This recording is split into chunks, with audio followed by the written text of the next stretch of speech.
नमस्कार सभी को। अखबारों से खबर में आपका स्वागत है। शाम के इस बुलेटिन में हम देखते हैं हरियाणा राज्य और देश दुनिया के खबरों के बारे में। तो सबसे पहली खबर है जहां पर रोहतक से, जहां पर थाने के ठीक सामने महम के कांग्रेस के दफ्तर पर शुक्रवार देर रात 1:15 के आसपास बाइक सवार 2 युवकों ने 4 राउंड फायरिंग की। इसकी जानकारी विधायक को शनिवार सुबह हुई। इसके बाद उन्होंने पुलिस को सूचना दी और पुलिस ने घटनास्थल पर पहुंचकर जांच की और खाली पड़े खोल बरामद किए। दफ्तर के कांच के दरवाजे में एक गोली फंसी मिली। शाम को एसपी गौरव राजपुरोहित ने मौके पर पहुंच मामले की जानकारी ली। पुलिस ने मामले में 8 टीमों का गठन किया है। वारदात के दफ्तर के बाहर लगे सीसीटीवी में कैद हो गई फोटो में दिख रहा है कि 2 नकाबपोश युवक बाइक पर आए और पीछे बैठे युवक ने 4 राउंड फायरिंग की। विधायक बलराम दागी ने कहा कि प्रदेश की कानून व्यवस्था पूरी तरह चरमराई हुई है। आए दिन मर्डर, डकैती, फिरौती के मामले सामने आ रहे हैं। जब विधायक के कार्यालय पर ही गोली दाग दी गई तो आम आदमी के किसी भी समय गोली मार सकते हैं। वहीं उनके पिता और पूर्व मंत्री आनंद सिंह दांगी ने कहा कि सरकार को इसे गंभीरता से लेना चाहिए। अगली खबर है सोनीपत से, जहां पर शहर में लव जिहाद का मामला सामने आए हैं। आरोपी ने अपना नाम बदलकर नाबालिग को प्यार के जाल में फंसाया। युवती के बालिग होते ही उसे बुलंदशहर के खुर्जा के पास एक मस्जिद में ले जाकर धर्म परिवर्तन करवाकर निकाह कर दिया। घटना की जानकारी मिलते ही धार्मिक संगठन के सदस्य भी पुलिस चौकी पहुंच गए। पुलिस को शिकायत देने के बाद आरोपी खुद ही युवती के साथ लेकर थाने पहुंच गया। खुद युवती ने भी पुलिस के सामने बताया कि उसने धर्म परिवर्तन किया है। सवजन ने बेटी का माइंड वॉश कर धर्म परिवर्तन कराने का आरोप लगाया है। फिलहाल शिकायत पर पुलिस ने आरोपित के खिलाफ हरियाणा धर्म परिवर्तन निवारण एक्ट के तहत मामला दर्ज कर गिरफ्तार कर लिया। शहर के सिविल लाइना थाइन क्षेत्र में रहने वाले परिवार ने पुलिस को बताया कि 15 जून को उनकी बेटी अचानक घर से लापता हो गई। उन्होंने अपने स्तर पर बेटी की तलाश की। नहीं मिलने पर 16 जून को कोट मोहल्ला पुलिस चौकी को बेटी गायब होने की शिकायत दी। इसी दौरान पता चला कि उनके पड़ोस में किराए पर रहने वाले अमित ने लड़की को धर्म परिवर्तन करवा के उसके साथ शादी की है। अगली खबर कुरुक्षेत्र से, जहां पर जिले के लोक नायक जयप्रकाश अस्पताल के नाबालिग से दुष्कर्म के आरोपित चिकित्सक डॉक्टर शैलेंद्र कुमार शैली के खिलाफ प्रदेश सरकार ने बड़ा फैसला लेते हुए उसकी पेंशन न्यूनतम स्तर पर कर दी है। मुख्यमंत्री नायब सिंह सैनी से मंजूरी के बाद स्वास्थ्य विभाग ने चिकित्सक की पेंशन 1,15,000 रुपये से घटाकर मासिक पेंशन 9,000 रुपये कर दी है। भत्तों सहित अब करीब उसे 15,000 रुपये मिलेंगे। पिछले 29 मई को कुरुक्षेत्र जिला अस्पताल के परामर्शदाता चिकित्सक के रूप में कार्यरत डॉक्टर शैलेंद्र पर एक नाबालिग से कई बार दुष्कर्म करने का आरोप लगा था। मामला सामने आने के बाद पुलिस ने उन्हें अगले दिन गिरफ्तार कर लिया। सरकार ने उनकी संविदा सेवाएं तत्काल समाप्त कर उन्हें बर्खास्त कर दिया था। अगली खबर कोलकाता से, जहां पे बंगाल के दक्षिण 24 परगना जिले के हेनरी आइलैंड के घने जंगल में 23 दिनों से लापता 34 वर्षीय महिला का गली सड़ी अवस्था में शव बरामद हुआ है। पुलिस ने मामले में महिला के प्रेमी जहीरुल सरदार को गिरफ्तार किया है। आरोप है कि उसने हत्या करने के बाद शव को रेत में दफन कर दिया और सबूत मिटाने की कोशिश की। मृतका की पहचान जयनगर निवासी राबिया फकीर के रूप में हुई। पुलिस के अनुसार राबिया और जहीरुल के बीच विवाहेतर संबंध थे, लेकिन हाल के दिनों में दोनों के बीच विवाद चल रहा था। उसी को लेकर जांच चल रही है। अगली खबर मुजफ्फरनगर में, जहां पर 8 वर्ष पुराने हत्याकांड में 2 दोषियों को न्यायालय ने फांसी की सजा सुनाई है।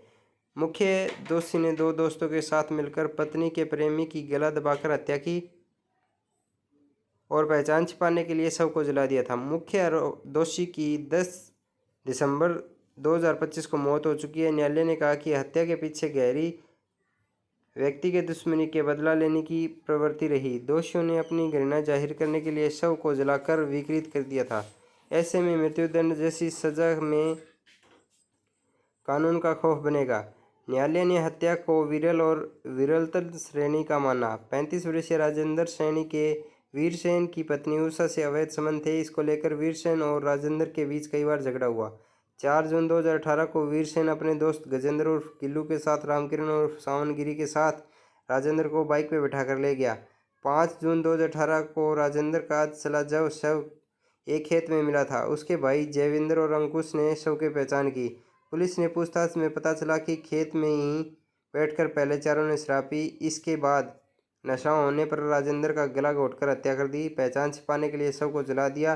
पुलिस ने विवेचना कर आरोप पत्र दाखिल किया। अपर जिला एवं सत्र न्यायाधीश फर्स्ट ट्रैक कोर्ट ने न्यायाधीश रवि कुमार दिवाकर ने शनिवार को अपने 49 पेज के फैसले में फांसी की सजा के साथ साथ 1,10,000 रुपये का जुर्माना भी लगाया है। न्यायालय ने सजा सुनाने के दौरान टिप्पणी में कहा कि दोषियों ने सोचा होगा कि लाश नहीं तो केस नहीं, लेकिन यह व्यवहारिक भ्रम होता है कि सच तो सच होता है। अगली खबर डोनाल्ड ट्रंप और मोदी को लेकर, जहां पर अमेरिका के राष्ट्रपति डोनाल्ड ट्रंप ने एक बार फिर से प्रधानमंत्री नरेंद्र मोदी की तारीफ की। उन्होंने मोदी को महानेता और कठोर साथी बताया, जो अपने गुणों की वजह से भारत में पिछले 12 वर्षों से सत्ता में हैं। ऑनलाइन पत्रिका एक्सियोस से इंटरव्यू में ट्रंप ने प्रधानमंत्री मोदी और चीन के राष्ट्रपति शी जिनपिंग को विश्व का महानेता बताया। उन्होंने दोनों नेताओं को निर्णय लेने और उन्हें लागू करने में सक्षम बताया। ट्रंप ने कहा कि उनके विचार से मोदी बहुत अच्छे हैं, उन्होंने कुछ बहुत अच्छे काम किए।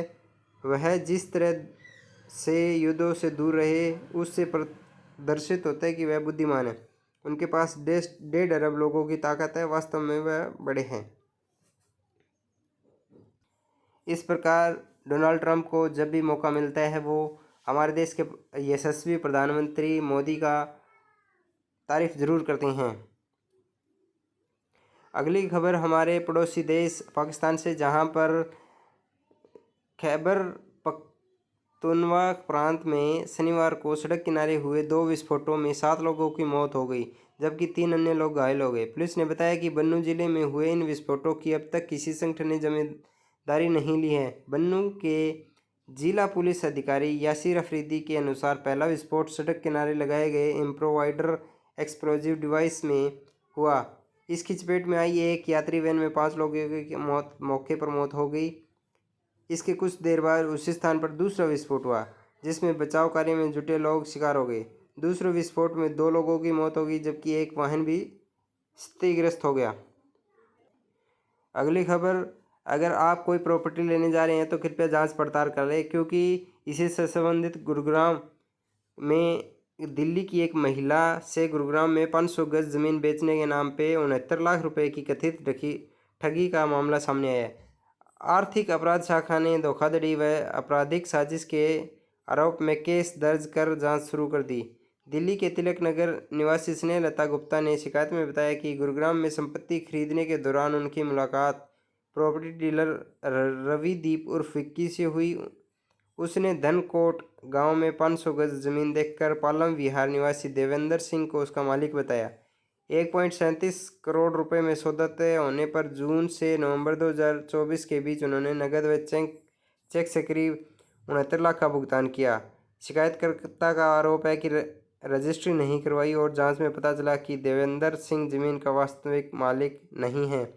उन्होंने कथित तौर पर फर्जी दस्तावेज दिखाए, बाद में 8 लाख रुपए वापस किए, जबकि बाकी रकम नहीं लौटाई। मामले की जांच एसआई जितेंद्र सिंह कर रहे हैं।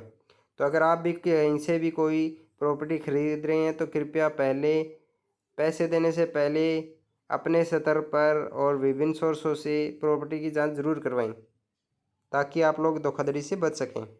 अगली खबर यमुनानगर पे, जहां पर पुलिस टीम पर हुए पथराव की घटना के 4 दिन बाद रादौर की डेहा बस्ती में प्रशासन का बुलडोजर एक्शन देखने को मिला। शनिवार सुबह भारी पुलिस बल की मौजूदगी में नगरपालिका की जमीन पर बने 100 से अधिक अस्थायी मकानों को जमींदोज कर 10 को पुरानी कब्जेदारी खत्म कर दी गई। इस कार्रवाई को पुलिस हमले से जोड़कर देखा जा रहा है। 16 जून को सीआईए संध की टीम नशा तस्कर राजेंद्र कुमार को पकड़ने डेरा बस्ती पहुंची। बस्ती के लोगों ने पुलिस पर ईंट पत्थर बरसाकर न केवल जवानों को घायल किया बल्कि हिरासत में लिए आरोपी को छुड़वाने में भी मदद की। इसके बाद प्रशासन ने शनिवार को पूरी बस्ती में अभियान चलाया। डीसी के निर्देश पर कृषि विभाग के एसडीओ आशु कंबोज की ड्यूटी मजिस्ट्रेट नियुक्त किया। नगरपालिका द्वारा 4 जेसीबी लगाई। थाना प्रभारी राजेश राणा के नेतृत्व में 100 से ज़्यादा पुलिसकर्मी तैनात रहे। जेसीबी ने अवैध ढांचों को गिराने शुरू किया। कुछ लोगों ने विरोध जताने की कोशिश की, पुलिस ने उन्हें मौके से हटा दिया। कई परिवारों ने रखा सामान समेटते हुए नजर आए। नगरपालिका की टीम ने fridge, cooler, washing machine, gas cylinder, चारपाइयाँ बाहर निकलवाकर ट्रालियों में भरकर अपने कब्जे में ले लिया। बिजली निगम ने भी अस्थायी घरों से बिजली की सप्लाई काट दी। अगली खबर हमारे भारत देश पर बहुत ही गर्व करने योग्य बात है, जहां पर दुनिया का हर 11वां क्लाउड डेवलपर भारतीय है।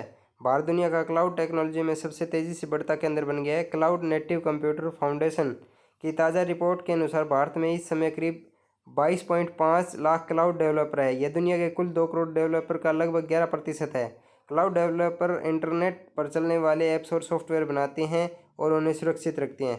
खास बात यह है कि देश के 70% डेवलपर की उम्र 35 साल से कम है, जो कि हमारे लिए एक बहुत ही एक गर्व की बात है। अगली खबर ईरान में, जहां पर महिलाओं पर पाबंदियों का एक और सख्त मामला सामने आया है। एक अदालत ने मशहूर ईरानी सिंगर प्रस्तु अहमदी और उसकी टीम के 8 सदस्यों को बिना हिजाब गाना गाने पर 74 कोड़े मारने की सजा सुनाई है। साथ ही उन्हें 2 साल तक देश छोड़ने को भी कहा है। दरअसल प्रस्तु ने 2024 के एक लाइव कंसर्ट में देशभक्ति गीत गाया और इसका वीडियो यूट्यूब पर डाला गया था, जिसमें अभी तक सुनवाई की गई है। तो अगर आप अपने धर्म को लेकर कहते हैं कि हमारा मुस्लिम धर्म ऐसा है, तो वहाँ पर महिलाओं को किसी प्रकार की कोई आज़ादी नहीं है। इसलिए हमें हमारे संस्कृति पर गर्व होना चाहिए, जहाँ पर हम महिलाओं को अपने अधिकारों के प्रति और पुरुषों के समान समझते हैं। अगली खबर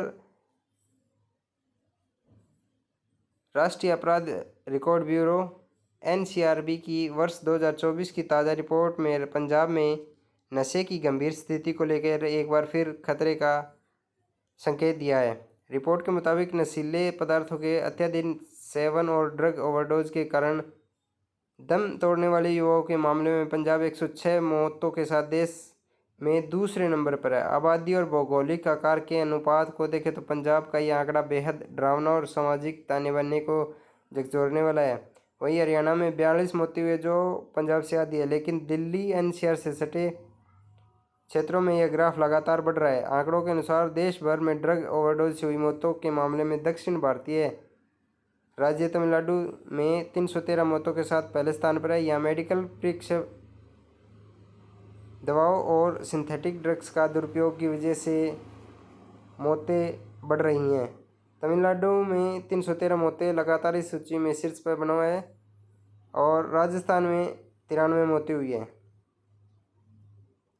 जहां पर पंजाब से सटे राजस्थान के सीमावर्ती जिलों में भी पिछले कुछ वर्षों में नशे की ओवरडोज से होने वाली मौतों में बढ़ोतरी हुई है। यह हमारी आज की अंतिम खबर थी। आशा करते हैं कि हमारी खबरें आपको पसंद आ रही होगी। कृपया अगर हमारी वीडियो आपको पसंद आ रही है तो इसे शेयर ज़रूर करें। धन्यवाद।